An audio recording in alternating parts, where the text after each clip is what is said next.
Hello everyone.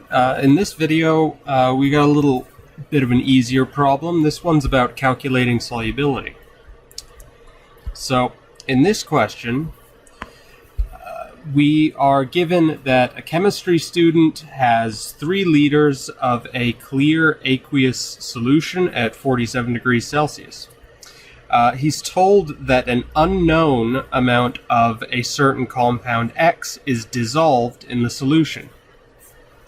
The student allows the solution to cool to 27 degrees Celsius, and at that point he sees that a precipitate has formed, so there's solids at the bottom of this beaker. He transfers the liquid to a new beaker and throws away the precipitate. And then he evaporates the water from the liquid in the new beaker under the vacuum, and it weighs 0.030 kilograms. So the question is asking whether we can calculate the solubility of X at 27 degrees Celsius.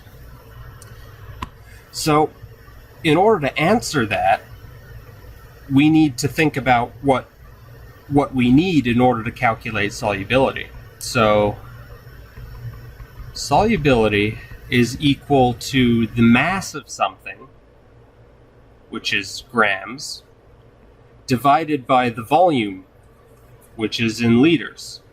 So these are your units for this solubility. So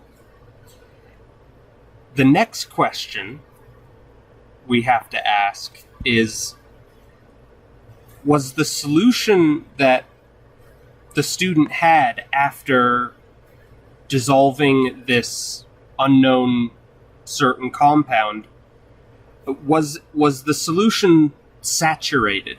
So when we have a beaker and you've got mainly water in here, molecules of water, a saturated solution has some unknown compound in it floating around. And if the solution's clear and aqueous, we know that this is it's dissolved in this solution because you can see through it. There was precipitate at the bottom, which indicates that at some point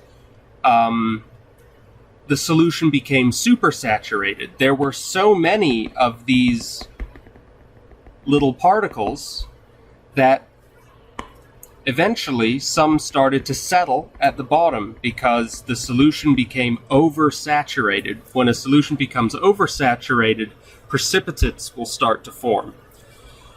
A solution can be supersaturated, but you'll get into that later. So